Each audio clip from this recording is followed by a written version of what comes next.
What's happening in the canine industry? For all the latest news, views, and expert opinions, stay right here for the Canine Paradigm. You'll hear from industry leaders, experts, doyens of the industry, learned colleagues, movers and shakers, and the odd randy guest. Get the latest insights and expert advice from both here and abroad from the people in the know. Now, here are your hosts, Glenn Cook and Pat Stewart. And I'm Lofty Fulton, and I'm out of here. Hey, Glenn, we've got to do a new ad, mate. We do. We're long overdue. We're not going to be sponsoring Einzelwiener anymore. Yeah, well, fuck Einzelwiener's that no guy. longer. He's fucking not paying us. No. We've just figured out. No. He's sitting right here in front of us, and we've just figured out he hasn't actually been paying all No this wonder time. there's no bread and milk on my table in this house. After we were just nice to him. We're Fuck him. just flattering him. We were just whining and dining him, looking after him like a big fucking client we'd look after, and then we find out he hasn't Find even out paid he the hasn't bill. been He shit paying the us. bed. He's doing it right now, so we may as well tell people that if they're in Australia and you need dog gear, Don't get it from him. well, get it from him. Wait until he pays the Get bill. it from him so that he can pay us. What's your stupid website, Jason? EINZWECK.com. There you go. Get your stuff from there. Okay. All right, on to the real sponsors. Yes, the people who actually pay the bills. Canine Ceuticals. Yep. The best canine Ceuticals. Premium grade, Yeah. human quality. Yeah. It's going gangbusters at the moment. Thank you to the community who have been supporting it. It's good shit. Dan Croft Yes, in Canada. in Canada. Yes, Toronto, Canada, I believe. Yep. Canada, yes. What are we pushing for him? He's puppy class. Puppy class, yeah. Amazing puppy classes in a great facility Barbara de Groot. from the Heart Dog Training. Barbara just loves us, and we She love just Barbara. loves us. Barbara is our sugar mama. Yeah. That literally is the thing's called, right? Yeah. The tier that she called. Yeah, okay. Yeah, the sugar mama tier. Thank you, Barbara. We Thank you, appreciate Barbara. you. We love you. Horny George Kittredge. Yes, Rowdy Hound dog boxes. Yeah. Yeah. The box is incredible. I saw it for the... Did we talk about this? Have we done an We ad have since? we Yeah. have talked about how amazing the boxes is. You and I travelled from where did he pick us up? What airport That was that? in Colorado. We drove to the Colorado. airport. He showed us the prototype. Yeah, we was talking through it. You and I were sort of thinking this is never going to take off, Yeah. and finally he It's a does real it. deal. He pulls it off. Not only does he pull it off, it's fucking brilliant. Like it's safe, and he also does classes where he teaches people how to use them as well. Like teaches the dogs how to get up on the bike seat and then load into the box itself, and it's bloody brilliant. It's incredible. Really proud of George, lovely guy, and I'm really happy that this is paying out for him. All right. Daniel Trapino? It's actually Tropiano. He corrected me. Okay. So anyway, Daniel Trapino, Dog Club, South Australia. Yeah, It's a cool little facility he's got it's a there. great facility. Get yes. in, check it out. He does all the training. Yeah, he's decked it out. He's got it all looking schmick. It's a bit street. It's a bit edge. It's a bit kitschy. Yeah, he's got some cool artwork Yeah, and it stuff looks there. good. Check Yeah. it out for Yeah, sure. It's great. It's about time South Australia started lifting its game. Good on you, Daniel. Yeah, leading the charge down there. Well done. We got a new one. Who we got? Tailored Canines. We have two. They contacted us on Instagram, Yep. stumbled into our advertising tier, and away we go. Yep. So they're in Canada. They are. They're in Ontario. Gold, Nipopo gold people. Yeah, Gold multiplicators. I think they're a gold multiplicator. Yep. So if you're recently certified as a silver school and you're looking for somewhere to do your gold Yep. and you're around the Canada or just anywhere up that northern part of the Americas, check it out. So they Tailored Canines. do puppy, adult group classes, private and board and train programs. There you go. So Tailored thank Canines. you for jumping on and advertising with us. Hey, everyone. If you would like to be an advertiser, Don't do it. reach out to us. Shut up, you bullfed. So I know that on Patreon, and we appreciate people just putting money in there. That's wonderful. Yes. But we do have to limit how many people we have. And so get in contact with us. Make sure that we actually can serve you and that we actually, can provide you value as an advertiser. And that you align with our ethos as well. Of course. That's very important. That would be appreciated. To recap, our sponsors are, and the people we love because they give us a lot of money. Yes. Well, it's not a lot of money, but some money. Yeah. Einzelwick, he promised he's going to do it. I'm looking at him now. I'm looking at the reflection of him fixing Has it. that gone through yet? No, because It's still New South trying. Wales has got shit phone service. Dan Croft, puppy classes, Yep. cool facility. Barbara de Groot, Amazing. Sugar Mama. Love her. From the Heart Dog Training. George Kittredge, Rowdy Hound dog boxes. Daniel Tropino, Dog Club. Troppy Daniel, Dog Club South Australia. Yeah. And new to the family, Tailored Canines. Yeah. All the way from Ontario, Canada. So we've got 2 Canadians. That'll do advertising. Yeah, That'll do. mostly from the United States, one from Oz. Well done. Well played. Thank you, sirs and madam. Check them out. They support us. You Yeah. should support them. Yep. Here's a show. There's a show now. Here's a show.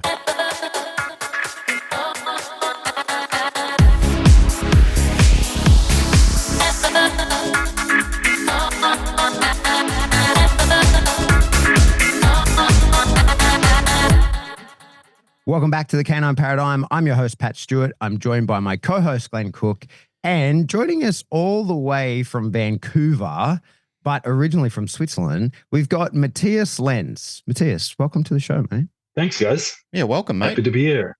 Mate, so you've been, unfortunately, with us from pretty early days. I remember seeing you in our forums and interacting with us online, holding us accountable pretty much right from the beginning.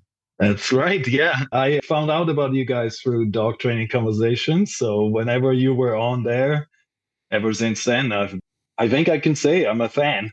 I've listened to almost every episode. I think the self-care ones, a lot of times I'm like, nah, I'm fine. I don't need that. Yeah, fair enough. So I've tuned out there, but anything dog, I'm in. What's your favorite episode so far, Matthias? The box. The box? No, I'm just kidding. I was going to say, Jesus Christ. Oh, that's a tough question. That's years. That's years of episodes. So Yeah, it's a hard one. So. yeah, I don't know. And it's oftentimes it's not the episode, it's bits and pieces, right? Mm. I think that like in terms of like learning stuff, I know like the Napo stuff was pretty interesting to me. Cool. Yeah, cool. Mate, so your background, we'll get into what you do now and that you work with raising blind dogs or dogs that can see to help blind people. We've had sort of, many back and forths over the years. I think that you're a person I consider, a peer that I am interested in the opinion of. And one of the people that we get a lot of people give us feedback on the show and that's wonderful. And we get a lot of really positive feedback and we get a lot of people calling us fucking assholes. But you're one of the few people that when you call me an asshole, I accept it. I know that it's like, hey, because you've given us feedback in the past about how you could have done this, or I would have questioned you to push this person, or I'm curious about how you would do this. And I really appreciate that because I think that while me and you have perhaps very different takes on some things in dogs and the area in which we work in dogs is very different, I think that our ethos is largely the same. So, mate, go back right to the start and tell us, how is it that you came to be in dogs? What was it that drew you to that? And bring us all the way up to where you are now and what you do now. Yeah, I think I'm not the typical dog trainer that had a problem dog. I'm a kid that loved animals all my life. Like I was just animals. I watched all the nature shows. I read all the books. I had almost any pet you could legally have in Switzerland. I had snakes, I had stick insects, guinea pigs, dogs, cats, everything. Nothing could hold my interest like that topic of animals. So like at school, I was not terrible, not great. I didn't have passion for a lot of things other than animals. So I just wanted a career with animals all along, but it didn't seem like the thing to do. Parents wouldn't have want to see me become a zookeeper. Having said that, I did go to a zoo for a week to see if I would like it. I've never been as tired in my life. It was such hard work. I spent the summer as a partridge observation technician where I helped the Swiss Ornithological Institute track partridges and stuff. They had radios and I had to help with that. Yeah, I was just on the hunt of working with animals all along, but always gave up on it, kind of. Eventually, I realized that, after going to the zoo, I was like, if you want to work with animals, it's dogs or horses. Everything else is taking care of them. So I had no relationship to horses. I had dogs growing up, so I was like, dogs it is. I found out about guide dogs. I was like, that's what I want to do. So I applied to become an apprentice, but I had nothing to show. I had no experience training dogs or anything. So I got denied a whole bunch of times and I kind of gave up on that. I went traveling to Australia and New Zealand, met my Canadian wife, and I came to Canada to be with her. And at that point, I was like a recruiter and working office jobs and things like that. So I couldn't find a job while I arrived here. So I was like, while I'm looking for a job, I'll go hire on with a dog walking company and just do that. So then I was with that company for 4.5 years, completely just fell in love with dog training.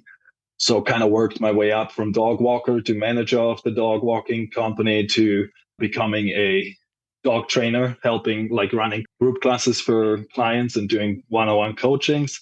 And then from there, I saw a job posting with the local guide dog school for puppy training supervisor. So I applied for that.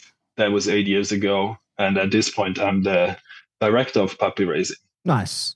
Tell us a little about the puppy raising. What does that entail? What age do you consider them puppies? When do they go out? When do they come back? What are the requirements you have people teach? How involved are you? Talk us through the whole process. Yeah, they get placed with the puppy raising families. Those are volunteer families, a lot of times retired people, when they're 8 weeks old, and they go into advanced training anywhere between 14 to 24 months. And so it doesn't depend on the dog. When they come in, it's more about like, when are we ready to take the dogs off their hands? So we have backlogs sometimes, and sometimes we run out of dogs. So anyways, they come in. And so my job is I overlook now the whole raising of these puppies from 8 weeks until they go into advanced training. So we do quite a bit of obedience, like the usual stuff, sit, calm down, stay. But the main focus is settling in any environment, impulse control. Like they're all labs, 95%. So not eating things is a big one. And doing it automatically, right? Like not having to be told to not eat the thing, just like if there's a thing, you're not going to touch that. It's that. So it's volunteer families. We help them. We do a lot of one-on-one training with the people as well as group classes. That's it in a nutshell. How did you think as a dog walker, that was sort of your intro, your hands-on a lots of dogs. I see a lot of dog walkers that say that they're not ready to be trainers or whatever, but in fact, they're incredible dog trainers. They just haven't really acknowledged that just yet because their management and their dealing with dogs on a day-to-day means that they are training the dogs nonstop. They're constantly building behaviors. They might not be formal sit down, stand type stuff, but they're definitely training dogs all day, every day, dog walkers. And if you get a good one, they're training that dog in a direction you like. And if you get a bad one, they're training that dog in a direction you don't. As when you started in dog walking, was that where you started to develop your skills as a trainer, or was there a formal line in the sand one day where you said, okay, now I'm going to start investigating and training? And was there a blur between those two? Like, did you start sneakily training some dogs that you were only being paid to walk? So the company I used to work for, we prided ourselves in doing more than just walking. So we did offer day training, and we prided ourselves that we would try and get any dog into group walks. We didn't promise it, but we were like, we'll start on private walks. We'll get a connection with the dog. We'll work with the dog, get them trained up to what we think needs to happen. Then we would bring our own dogs along for those private walks. Then we would ease them into 2-dog walks. So I learned a ton, right? Like I had a lot of fully aggressive and reactive dogs, and I walked them. We did a lot of on-leash walking. We did off-leash as well, but the majority was on-leash. So you walk a group of dogs in Vancouver. So there's dogs everywhere. And I had some awful moments, 4 dogs trying to get at each other. And I was in the middle of it. Nobody came to help, but I learned a lot. I learned a lot of things that you shouldn't do and a lot of things that you should do. And actually, in preparation for this interview today, I was just thinking about my journey, and I just had this realization that, like, by no means I think I'm like a crazy great dog trainer or whatever, but the main knowledge that I have stems from the dogs themselves. And then the other thing is like exploring ideas that I heard somewhere, and like just dig deep into it and asking tons of questions. And so like I would go to a seminar, and the seminar would give me some ideas, but I think where I got an understanding or where I got better was like I would take that thing from the seminar, try it out, and I would be like, well, that didn't work. Why didn't it work? And so I would go ask questions, and just asking questions and having conversations with other professionals. That plus the dogs, that's really where you, at least me, I picked up most of my stuff that way. Yeah, right. Yeah, for sure. That networking piece is a huge part of everybody bringing the same information forward, for sure. And so your initial sort of imprinting in dog training, I understand, was really plus R based, right? I wouldn't say force free, but certainly plus R based. Is that from that original company, or was that something you held yourself prior? Like your ethos in dog training, where did that come from? The company I worked for wasn't strictly R plus. Like they handed me a Cesar Milan book. They also they also handed me a ton of R plus stuff. Like Yeah. they just took everything. They were not limiting themselves. I think they looked at themselves more as R plus than balanced. And so it was, I would say, R plus leaning. There was other things happening too. Where I went like heavily R plus was my own dog. I had a rescue dog, border collie, pit bull cross. She came with a lot of issues and a lot of anxiety and fear aggression towards other dogs. It was like very much about dogs invading her space. So I was trying to board dogs from the company and she was trying to kill them. And I'm not just saying that. Like she got a pug. She lost her canines because she tried to bite through a metal crate. So she didn't have her canines anymore. And the pug had all these wrinkles on its neck. I'm pretty sure without the wrinkles and with her canines, that pug would have been dead because the hole was pretty big. And so I did the typical, what the R plus community will caution against and should, rightfully so, because what happened to me was like I tried to punish her for her aggressive responses, right? And I tried to punish her in the early stages. So she would look at them funny. I'm like, leash correction and try and correct her for wanting to aggress. I think it was actually mostly like wanting to aggress. I think once she was aggressing, I just like separated. I didn't try to correct that. But what happened was she stopped showing the warning signs and she would just her warning sign, because I kind of like tried to reinforce soft eyes because I got told like if they have soft eyes, they're good. So if she had soft eyes, I would leave her alone. And then if she was doing anything else, hard stare or whatever, I would correct her. So then she would have this soft eyes and people are like, she's fine. At the end, I was like, no, she's about to kill your dog. So it was terrible. It didn't go well. And then I realized I didn't do that for very long. I was like, this is not heading the right direction. So I flipped and I was like, what else can I do? Here's like counter conditioning, R plus. And so I went that route and like had huge success. I never fully turned around. I'm always curious if I could have, knowing what I know now. But like things came together. I made tons of progress. It went way better with the R plus side of things. So I was sold, right? And so I went and got my Karen Pryor Academy certification just because they had a really good reputation. I knew nothing about it really. I was just like, everybody tells me that's good. It's R plus. Let's do it. And I learned a lot, but not everything. Yeah. Your story is not unfamiliar. You know, there's a lot of people I think who can tell a similar story. And you frame it the same way many people do, where we say, you know, I tried correcting the behavior, punishing away the behavior. It caused me an issue. I then changed to a completely different approach and the other approach worked. But do you ever consider or do you reflect on that both had a role, right? Like you weren't necessarily happy with the outcomes of just punishing away the problem behavior. You needed to counter condition and do all those sorts of things. Do you ever think like, no, it was definitely the plus R stuff that changed the dog and made life more manageable? But do you consider like how that would have gone had you started from the start while you still had the aggressive responses without having told the dog, no, you can't do that, but I need you to feel this way later on? If it were without that initial part, do you think it would have gone the same or differently? I have no idea.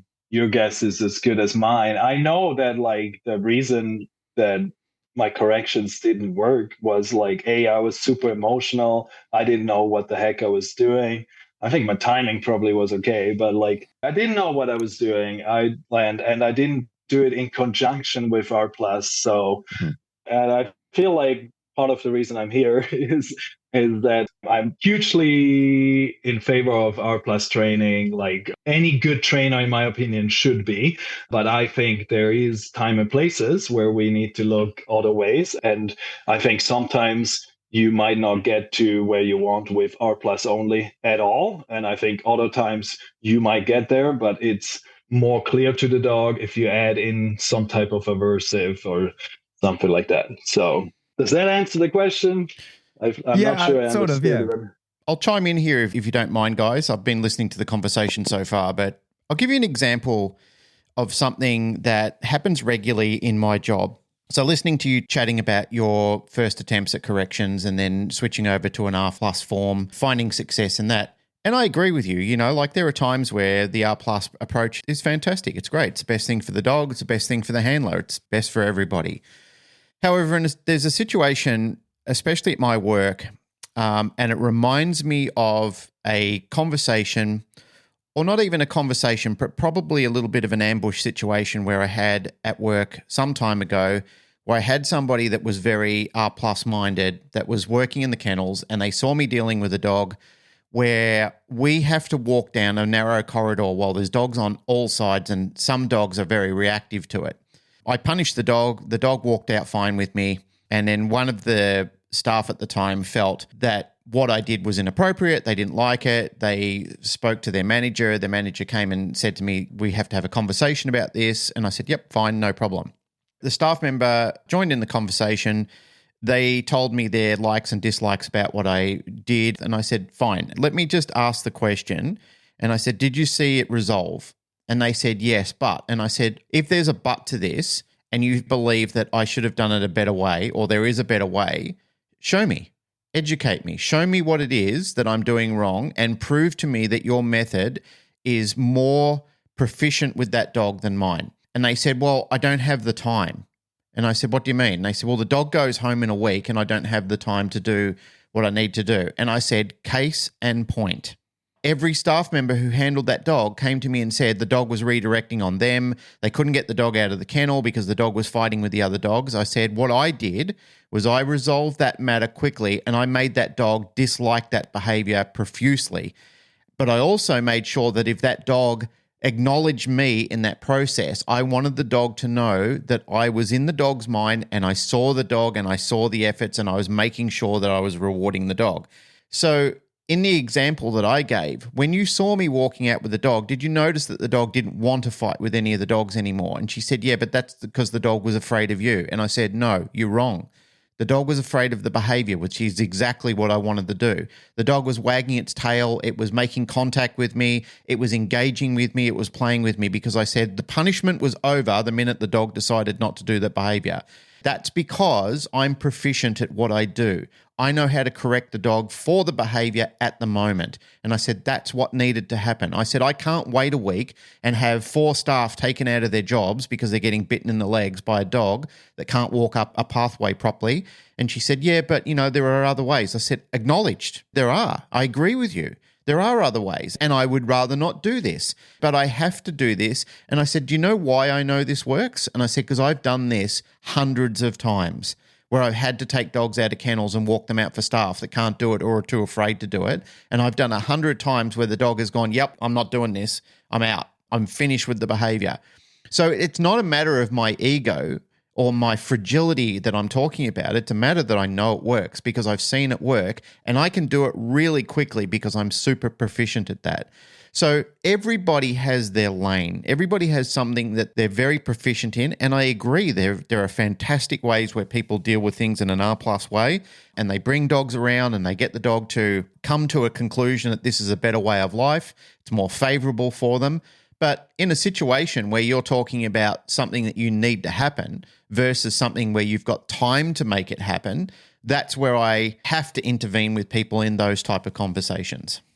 Yeah, I think that the number one thing in dog training is clarity. If we provide clarity to the dog, like if that dog that you're talking about got clarity and it was over after that one time, and now the dog gets to walk through that aisle and get to where it needs to go. Like people are spending more time with it. I don't know. Like I'm sure there's a benefit, and that benefit to the dog, not just your staff, of the dog getting that message, right? And so if it's a one correction and it solves many, many issues, I think there can definitely be an argument made for it. Like I wasn't there. I don't know what the situation is. I don't think I want to get in an argument with you on whether it was right or not. But coming back to my dog, I don't think a correction would have been the right thing because she came at it from a really strong fear based. It was a lot of anxiety, and just correcting her behavior did not work because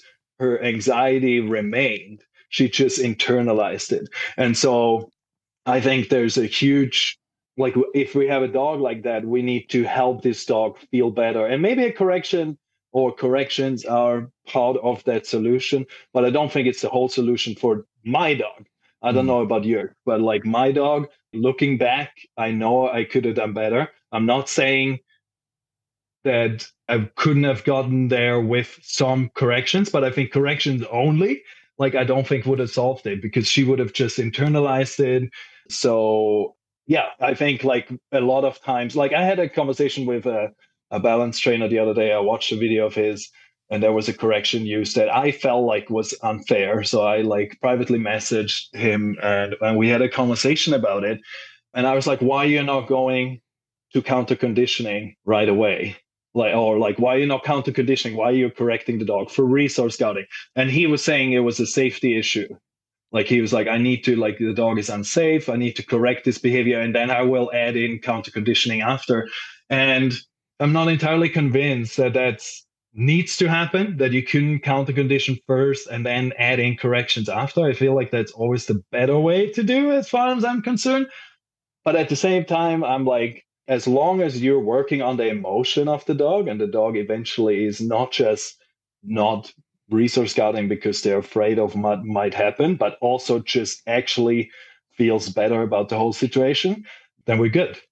There's different ways on how we can do things, right? And we agree on that. There's definitely no argument with me on that. And I also advocate that in the situation or the example that I used before, the staff member that actually brought up the issue with me, their suggestion at the time was what we need to do is move dogs out of the kennels and then have this dog then be able to walk up without the aggravation of all the other dogs at the kennels. And I said, and where do we put the dogs? We're full. It's peak time. Well, how do we do this? You need to logistically show me how we can do this your way, and it's going to benefit. And I said, I agree with you. I think there are other ways and other methods that we could look at. And I said, and I also agree that after the dog leaves the kennel, there are other thoughts and feelings and concerns that need to be expressed. Like that dog needs to feel better about that situation. I 100% agree with you.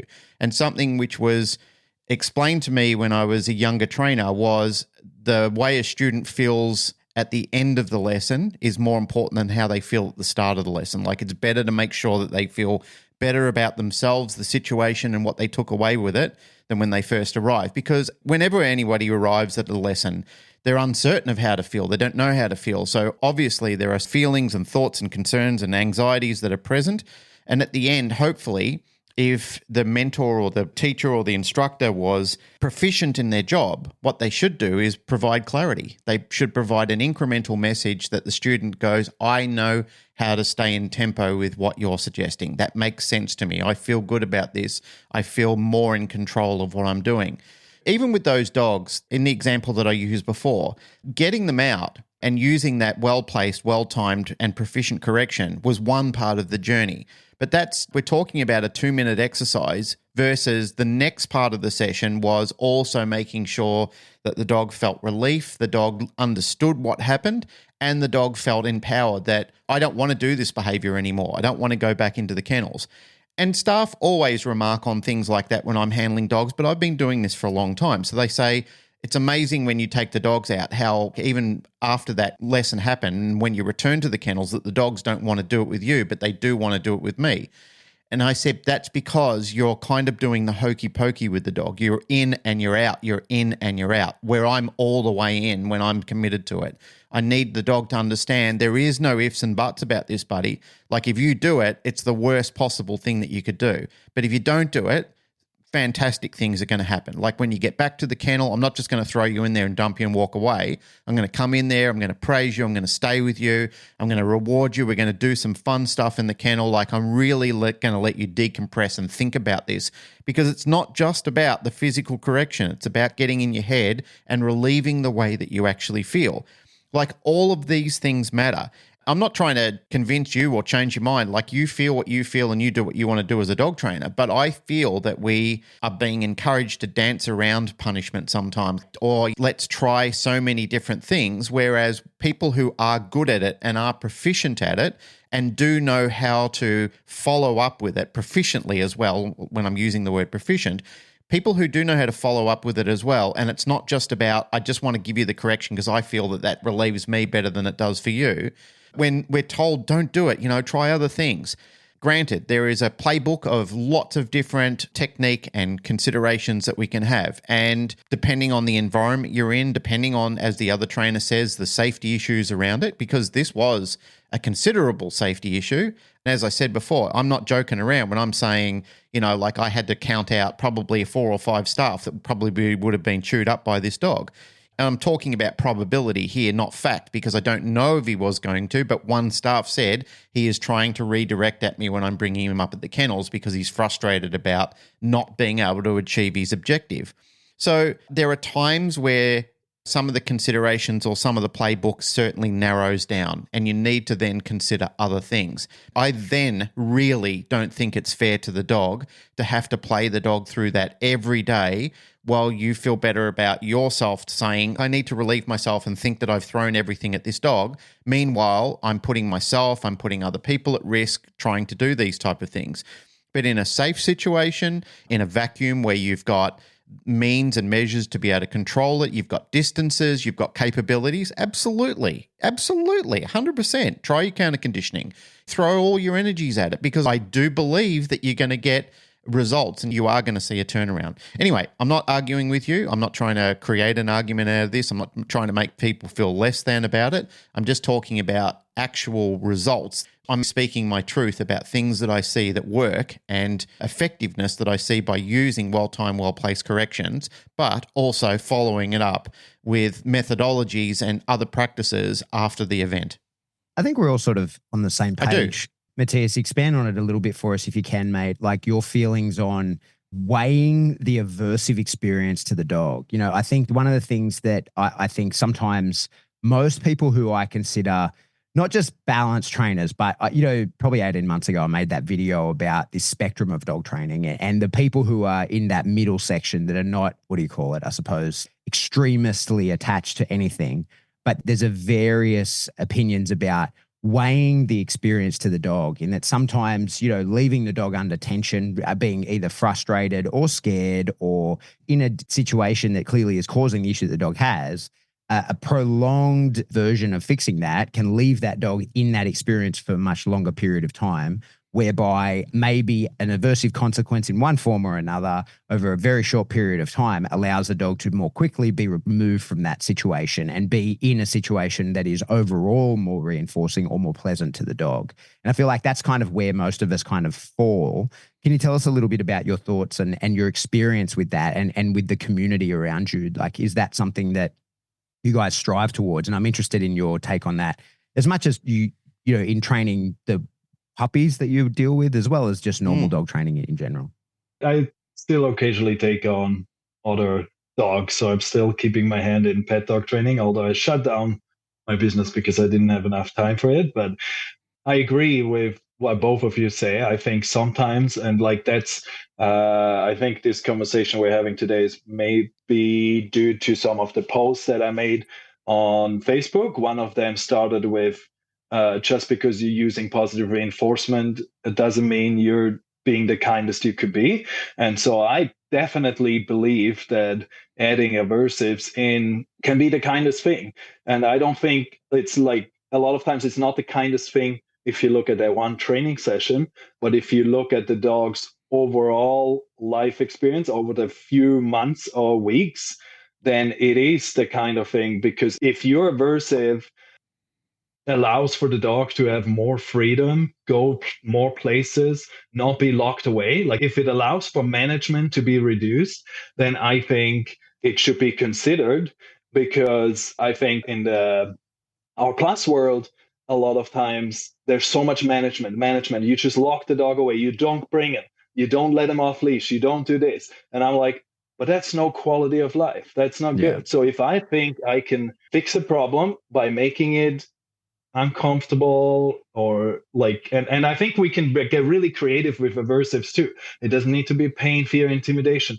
A lot of times, like what I play around with a lot is like just giving the dog the opposite outcome of what they wanted. Like they wanted to achieve X, I'm going to provide them with consequence Y. And it's not aversive. It's just like, hey, like you wanted the toy, I give you a treat. Or like more often it's like with attention. In my world, it's a lot of times like attention seeking behavior. You want my attention. You lost my attention. You lost the whole training session. I'm out. Things like that, right? So yeah, I think aversives punishment, it can be used to provide clarity to the dog and then like over long term improve quality of life. So I think like I have a problem sometimes with the Lima discussions. I want to use an example that I had. Like I worked with a dog that was refusing to go into the car. I got told the dog is terrified of the car, doesn't go in the car. Now the dog is not going anywhere. It's just home, used to enjoy walking in the woods, all those things. So I got called in. Another trainer had worked with the families on the successive approximations, marker training, shaping the dog to get into the car. They could not get to where they wanted. Potentially, I think, because the trainer went, showed them, and then left the client to do it themselves. And they just weren't professional dog trainers. So they pushed too hard, wanted too much, they lumped. And so like it caused problems. They couldn't accomplish it, right? So I'm not saying shaping wouldn't have worked. I think with a professional trainer, it very likely could have worked. But how many sessions of a professional trainer to do that with a dog that has not experienced shaping or markers before? It's a long time, right? And so when I went there, I looked at the dog, I asked them questions. It became clear very quickly that the dog did not have a problem traveling in the car. They were like, oh, like sleeps away, like sleeps, eats, totally relaxed in the car. I walked the dog around different cars, the owner's car. The dog didn't have a problem with the cars. Like the only issue was the threshold. Like so many dogs, right? Like how many times do we have a threshold issue?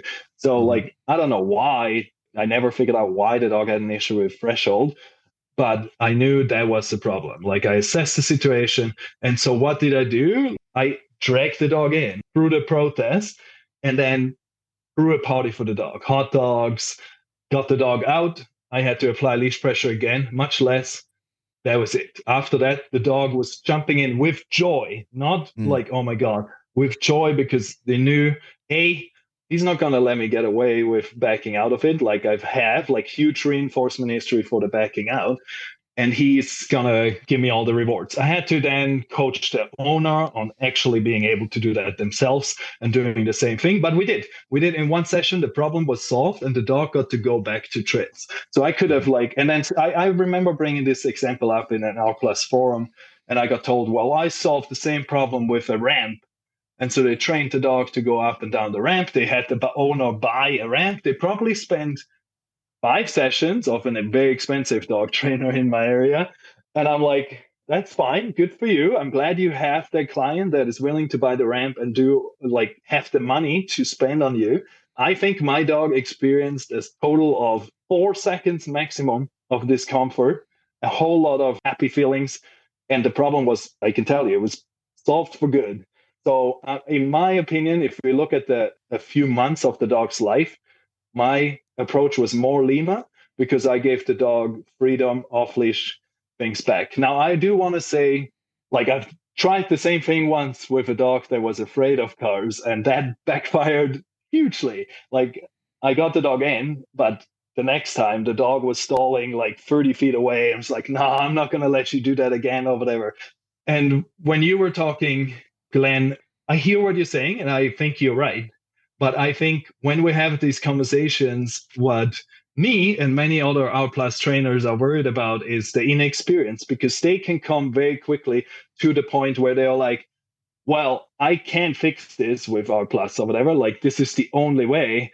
But if you know more, you could fix this problem, right? Like, we can jump to punishment very quickly if we're inexperienced because we think we've exhausted the other options. So I just feel like that's something that I wish the balance training community would highlight a bit more, that when you give that advice, like when I tell somebody about this experience with that dog, I also tell them the experience about the dog where it backfired, so that they hopefully then, if they're in the same situation, think of that as well. It's like, oh, Matthias told me that when the dog is really afraid of the car, like maybe you need to really work on the dog being comfortable in the car rather than just like doing the quick fix version of this, right? And so I think it's really important that when we're suggesting aversives, punishment, that we educate people on the risks and what could go wrong. And I'm just going to say one more thing. I see Pat wants to say something. No, you're right. I listened to a balanced dog trainer podcast the other day, and it's targeting owners more so than professionals. And there was a punishment. The dog was mouthy, not dangerous, if I remember correctly. And I think the advice was spraying the dog with water. Now, the advice was given, and it was like, that's what I would do, and done. And I'm like, but there's so many ways this could go. The dog might like the spray. The dog might get afraid of water, having people with water bottles. Like, it so depends on the dog and the situation on whether I would advise that, right? So like, I think it's dangerous to give that advice with like the information that trainer had from that person. Maybe he had more, but like the way I took it, I'm like, you have way too little information to be suggesting that. Not saying that it won't work or that it's the wrong thing to do, but we need to have more information. Or if we don't have the information, then we should just talk about like what could happen or why it might not work or the risks that are associated with it. Yeah. Listening to you speak, mate, I feel like in both probably camps of dog training, when you're talking balance or you're talking just plus R people, I think that there's a subset, and it usually does involve a lack of experience that puts you into this, where you get a little bit convinced, like in the science, right? So like, say a lot of, say, balanced dog trainers, fairly new, usually they're just straight out of a school. They're really into operant and classical conditioning, and they can solve everything operantly. And they run into the same problems that Skinner and Thorndike did, where like, yep, for sure, there's plenty of things that you can get an animal to do, and it will do it because of the consequences of its actions. You know, that you can use punishment, you can use reinforcement, and you can manipulate the behavior of the dogs given those exact same set of circumstances when classical conditioning kicks in. But they don't necessarily understand the operant reason why the behavior is happening has a very deep underlying emotional reason, and that is what's going to drive the future behaviors and future versions of those behaviors. And so that emotional need needs to be met regardless of the behavioral outcomes. For sure. I mean, I can punish away just about any behavior that I don't like in a dog with enough aversive consequences, it will go away. That very specific behavior in that very specific circumstance. But the emotion that drives that behavior, or the mental state that drives that behavior, exists, and it will result in a manifestation in some other way. And that might be much worse for me. It might be much worse for the dog. It might be much worse for society at large, by not really understanding, why are you doing this? And how can I solve this problem for you in a way that results in you having a better life and things going more well? But I think similarly then on the other side of the equation, we get people who are inexperienced.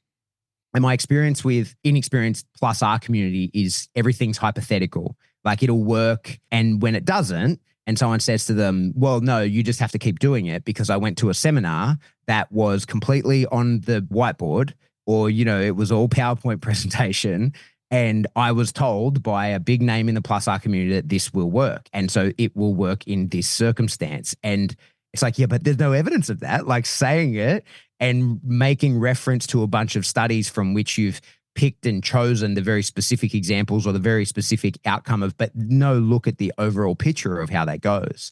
And I think they're the people that cause us they're the ones that we end up resenting within our own communities, I suppose, or when they think they speak on behalf of us, and you're like, no, that's not at all. You don't represent me at all. And I think that we both sort of suffer from that quite a bit. But what I think is certainly, like, my whinge about all of that is that balance trainers doing shitty balance training, it's a bad experience for that dog. But what I see quite a lot is you get a lot of theoretical plus R trainers attacking people over the way that they're doing their balance training. Like, you know, not to toot my own home, but I know some stuff about dogs, right? And I can train a dog to a pretty high standard. And it always sort of amuses me when someone will troll me online and I just sort of go, oh, I've got 10 minutes. I'm doing a poo, right? Like I'll just click on your profile and you've never trained a dog, or you're an 18-year-old kid that has your family pet, which is reactive. And I can see within 5 seconds of watching you interact with the dog, you've caused that reactivity and you're trying to lecture me about the risks of using compulsion and aversives and stuff like that. And I'm like, man, I got hundreds of dogs under the belt doing this exact same technique. And like, I've seen the outcome. So that's, I think, the issues that we face within our community is again, these outliers being very vocal and having a lot to say and thinking that they can influence the middle. And then the people within those middle points being drawn away from the middle by the outliers, thinking that they have to defend them. And I think that especially now in the modern world where people like me and many, many others, but I'll use myself as an example, like I rely on an audience. I sell a product to an audience, you know? And so I think some of the trainers that we see in the balance community, but also as well in the Plus R community, perhaps more so, are stuck in a position where they're having to pander to their audiences. And I don't see a lot of the Plus R people looking at their own community and going, hey, you guys are crazy. Like, this is madness. This is just incorrect what you're saying, because they know that then they come for them. And so what I've seen, I'd love to hear you speak on it if you feel comfortable to, or if you agree, is what have you seen of that? You know, people who maybe say that they train one way and are influencing a group of new and inexperienced trainers to think and feel a particular way about training, when in reality, those people don't actually do that stuff. They don't actually train the way that their audience believes that they do. Have you experienced that? Is something that you've seen? Hearing you speak is like, I just want to make it clear. Like, I feel like there is no balance community and there is no R plus community. Like, they just subgroups, and like there is a whole bunch of balance trainers that I could identify with so much, and a whole bunch of R plus people that I could not identify, vice versa. Like, it's all over the place. So like the labels, I think we just use for simplicity. My biggest beef, why I've posted on Facebook, like, just because you're using R plus is not the kind of thing to do, and a whole bunch of other things I posted about, is that like, I think there's the R plus community has created this echo chamber, like people, and like, again, I'm not saying everybody, but it's my belief, and I like have no data to confirm that, but it's my belief that the majority of the people that are heavily engaged and in the R plus community don't look much towards the balance side. Like, they just consume the information that is put out by other R plus people.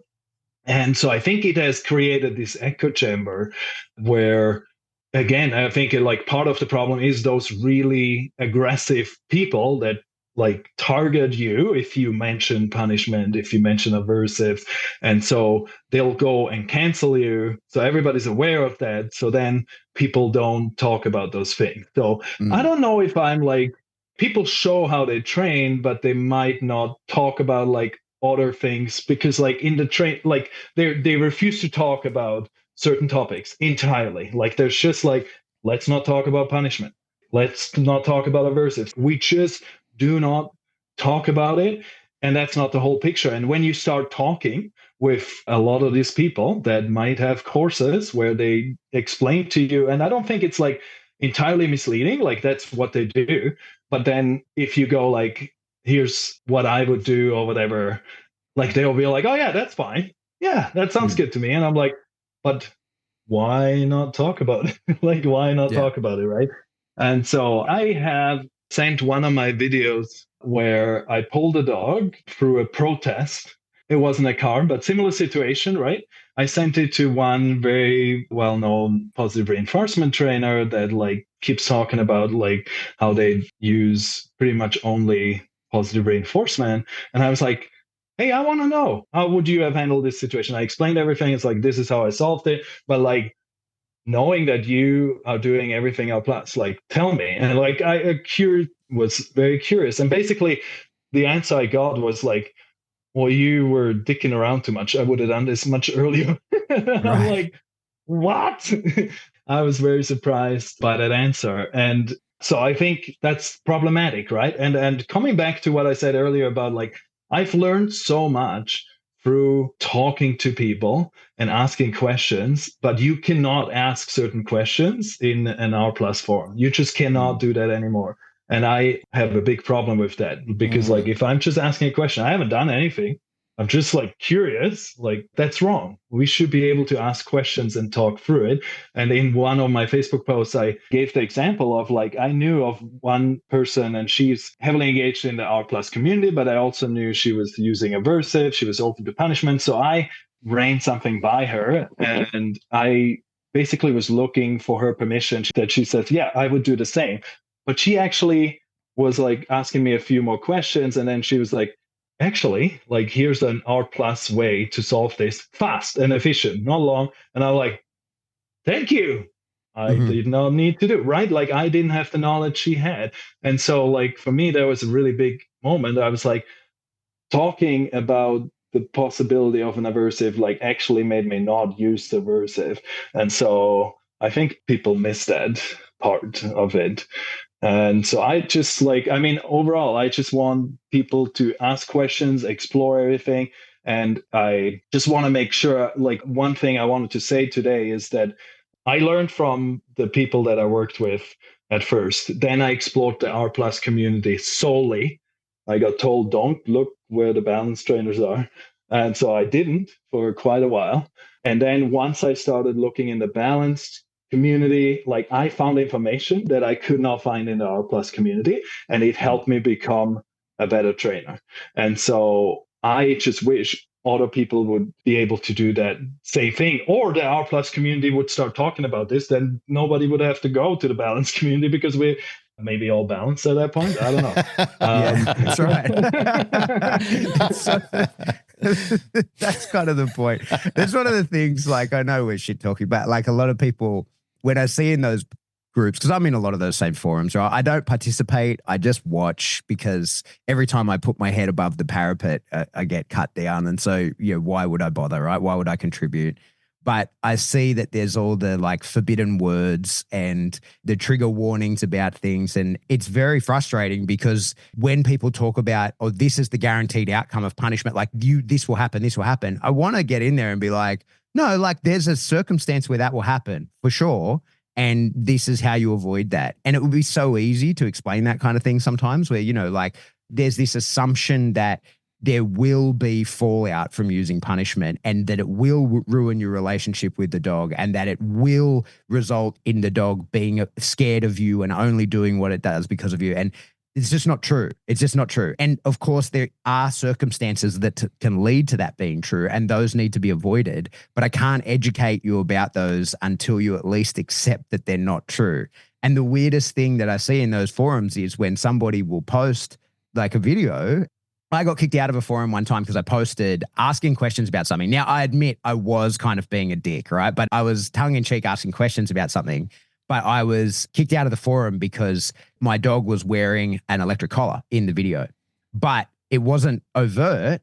And there was a long discussion that was quite interesting prior to somebody first pointing out that my dog was wearing an electric collar. So everything was fine. We were talking about the attitude of the dog, capability of the dog. Everything was fine until it was pointed out, no, that dog's wearing an electric collar. And now all the noticeable things suddenly come out, right? Oh, it's stressed. Look at it lipping its lips and all this. It's like, yeah, it's Malinois looking at a ball. Like it's stressed for sure. That's 100% the case. He wants that ball so badly that it's causing a mild amount of stress. Like that's just reality. And then, you know, you go back to check the comments and it's gone. The whole group's gone. I'm not in it anymore. You know? And so it is very frustrating when there's things that cannot be said. And I think that what's terrifying about that, and we see it in the broader world at the moment, is usually the more someone tries to convince you not to look somewhere, the more important it is that you do look there, right? People in authority say you must never look at what these people are doing over there. It's probably more important than ever that you do look and see what those people are doing over there, because why should you not be allowed to look? If it were really a problem, you would identify that when you saw it. Yeah. The only thing I would say about, because like, I think in an ideal world, there would be like this community of like the middle people, right? Like the middle people of balanced and R plus. And I do think like there would be a benefit of balanced trainer going to our plus communities too, because like they don't know what they don't know. Like they haven't, Exactly. a lot of times our plus people, balance people, like they say like, oh, I know how to use positive reinforcement or whatever. But then you look at them, no, you don't have the skills. Like you're not very proficient at it.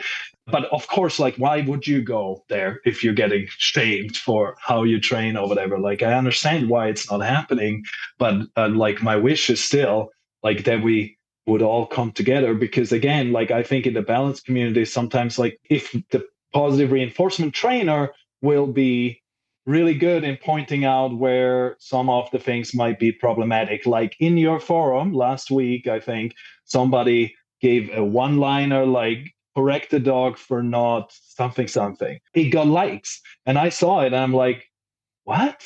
Like that's the answer. So I gave a long like response to that, because I'm like, maybe you're right, but at least explain to me why, and explain the reason. Like they didn't say how to correct the dog. Maybe they meant just reposition the dog. And I would be like, sure. Or like, I don't remember what it was about, but I'm like, it's dangerous to give certain advice too, right? Like, and that does not happen in the R plus community, that somebody were to just say, and then if an inexperienced person, like I always worry about like the people entering the field. I was lucky that like, I don't know if I didn't know what the internet was or whatever, but when I started, I just like took the books that were given to me. I didn't go to any forums, and they did exist to my knowledge, but I just learned from the dogs and from the people I was around. And so by the time I started entering forums, I had opinions. I had a pretty good understanding of things. And for me, like, it was amazing. Like I had all these questions and I got answers to them. But I think if you're going in inexperienced, like there's so much potential for you to taking one piece of information that is not necessarily the wrong information, but you not having the rest of the knowledge, you're going to do something stupid with it. Yeah, I agree entirely. I think that it's those little snippets in isolation that really cause the issues, not taking in the whole picture, not knowing everything, and then deciding what's appropriate in this moment. Given these circumstances and the broad range of skill sets that I have, which slice of this pie am I going to eat today? Or like, how am I going to incorporate this? I just wanted to add there that I feel that upon your conversation before, I totally agree. And most trainers who are worth anything in their field, they certainly agree that their indoctrination of either being a plus R trainer and investing in an understanding of balance training and vice versa. I'm certainly, and I'm an advocate for that myself, I'm certainly a much better trainer for the indoctrination of plus R training that I've had from patient and extremely good trainers in their proficiency in being a plus R trainer. What they've shown me and what I've gained from that has certainly made me a significantly better trainer. To add further to what Pat was saying before, when he used the example of Thorndike and Skinner, they didn't really care about the feelings of animals. And there have been times where I haven't cared about the thoughts and feelings of dogs because I've been impatient and I just wanted the dog to get from section A to section B. But my understanding, my further development in training and having that, as I said before, that influence of plus R training, I've also understood that after you get to B, you need to also arrive at C with the dog as well. There are other things that need to be done. Having that education and having that understanding has certainly improved my clarity and doctrine of what I'm doing and what I'm showing to other people as well. It 100% has made me better. I totally agree with what you said. It's not just a matter of just being here to agree and just lick boots. It's a matter of the education that we've all had and the improvements that we've seen.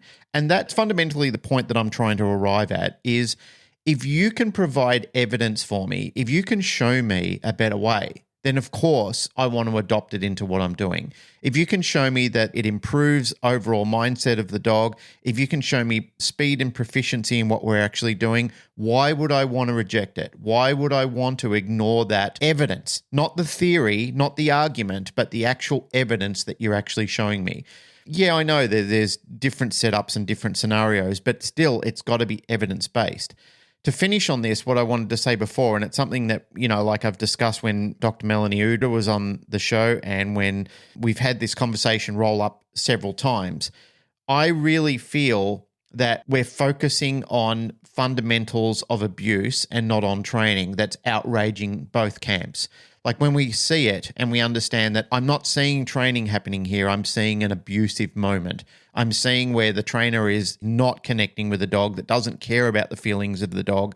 It's not even education, it's just impatience. When we all see that, we know that we're looking at an example of bad training.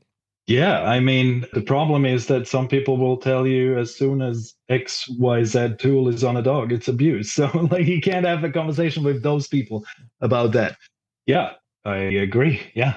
I wanted to say that like what I like about the balanced community is that balance trainers want results and the focus is results, sometimes to the detriment. And sometimes it's all about the result and the dog's experience is not taken into considerations. But at least like there's results, because I think what can happen in the R plus community, and again, not everybody, but like it can happen that the sole focus is on the dog's experience. And again, the dog's experience in the training session, not overall over months. And that's the sole focus. We don't take the client. I think balance trainers oftentimes are better in taking the client's experience into consideration too, because like when I ask my client to have management tools or don't not take the dog for a walk or like go find a fenced in area that does not exist in their client's radius, like that just is not a solution. That's not, so like I think that's what I have a lot of problem with, like when we're like creating solutions that aren't really solutions for the client. And so the client will not do it, or they will feel like a failure trying to do it and not getting anywhere. And so I think sometimes we can choose to maybe not have the most Lima experience for the dog, but we know now the client is happier, which then in the grand scheme of things makes the dog's experience better too, because they're not being resented and they're getting more freedom again and so things like that. For sure. Hey, before we do the wrap up, what do you see for the dog world in the next 5 years? Assuming we're not overtaken by aliens in 2024 or nuclear war or whatever, assuming there is another 5 years, what's your prediction? How do you feel about it? I can't predict it. I think it could go many ways. I have hopes, and I think like Nick Benjer calls it cross-pollination, and I want to see more of that. And I've been very adamant. I've been very active on both sides in both communities. And whenever I can, I want to bridge the gap. And Chad Mackin and Sarah Dixon had a workshop once called Bridging the Gap. She's very R plus, he's balanced. Like they had workshops like we need more stuff like that. We need to bring people together. I saw Pat Stewart and Sarah Stremming have in a clubhouse, like talking to each other. That stuff should happen. Like we should talk about it. But like, guess what? Some certain people have tried that and they got in like death threats for talking to a balance trainer. So yeah, mate, I'm hoping. Like, so I agree with you entirely, but that is the truth. My experience with every time you try to bridge the gap is for the plus R trainer that talks to me, their own audience turns on them. And for me, I get a bunch of lunatics trolling me for the weeks following, and sometimes pretty significantly. I am about to be, it was recorded a week ago. I was on the Fancy Dog Sport to talk about the box of all things, right? And they were pretty clear. They were like, are you sure you want to do this? Because this is not your normal audience and you're going to talk about techniques there. And so in an attempt, I was like, yeah, whatever, like bring it on. The last guy that gave me death threats, I gave him my home address and said, come around, my friend. Like, I don't think this is going to go the way that you think it's going to go. But it's high risk to do that stuff. It's high risk. And you mentioned Nick Benjer. You see, find the post of when I was on his podcast back in his forum and have a read of the comments there about like it's some of the comments. Well, believe me, I'm wondering where this is going to go for me, But I'm hoping it's not going to go anywhere because I don't have a social media presence. So good luck finding me there. But so yeah, I don't know. Well, mate, I appreciate you doing it. I think you're an important voice. I think that you're in both camps and you present a very reasonable approach. And you're trying, that's all you're trying to convince people to do is like think critically, be reasonable. Yeah. It doesn't seem like that's something that you should be attacked for. No, I really don't think so either. And if those people that will attack me, like, I'll delete them. I don't give them my home address because I don't have the training that you have. I'm a chicken. I'll run away if they come to my house. But I did have one really funny story that I laughed when you were telling that. So was hoping I could tell that, because like when you're saying, like when you're adding an aversive and it pops out somewhere else, right? Mhm. Like I gave my 5-year-old son, he's chewing his nails like crazy. So we bought this nail polish that makes it grow. And the last week we've had like way more meltdowns and way more outbursts. And we're like, what's going on? And then all of a sudden I'm like, the freaking nail polish. Like he doesn't have the outlet anymore. And now he needs other outlets. So it was such an interesting. That's it, right? That energy's got to go Observation. somewhere. That's a really good example, actually. I'm going to steal that. That's a really good one. Buy him a punching bag. Let him download the stress into that. Yeah, and you give me $1 every time you use that. Yeah. Mate, anything to say? Do you want people to get in touch with you? How can they? What have you got? Or you're just Matthias and that's it. Goodbye. I'm just Matthias. I'm not selling anything. So I just train service dog puppies, but I am on Facebook. You can add me as a friend if you go on my wall and tell me how terrible I am, or send me private messages. I will unfriend you. But as long as you're nice, you can be my friend. Wonderful. Wonderful. Thanks for doing it, mate. I appreciate you making the time for us. Likewise. Anything to add, Glenn? Great, mate. Thank you. And to close out is to say thanks, mate, for being broad-minded. I feel that that's the only thing that we can all ask of each other, is at least come into a conversation with an open mind and some patience. Well, and thanks to you guys too, because like I think you, as you said, you've tried, you're still trying as far as I can tell. And I think you're the people that I want to tell other people, like, if you want to explore balance training, like listen to these guys. Like I don't think there's much offensive stuff to be heard. So awesome. Thanks, mate. All right. Well, that's it for another episode of the Canine Paradigm. As always, if you like what you hear, please like, rate, share, subscribe. Do that through whatever subscription service you download us from, and then go to another one. They don't check. You can do it to as many as you want. Just tell people. Just throw it around the just tell your community. friends. Yeah. Best way to support the show is to tell a friend in real life. Do it. You'd be surprised how much real life actually sort of gets things done versus just posting it online. But posting online helps a lot as well. If you've got a sticker, put it on their car. Just don't ask. Yeah. Just go and stick it on their car. Yeah, don't ask. Non-consensual. Just do what put I it do on, when I go on motorbike tours, is that I go and stick it on people's shop windows and all sorts of things. Like all over Outback New South Wales is a Canine Paradigm sticker. Just do it. And you can get those stickers from attending events. That's where we give them out, just so people know. Because I've had people say, where do I get that sticker? Like, well, you're at an event and I'm there. I'll give you one. Come to my shop. There's a pile of them down there. You can take as many as you want.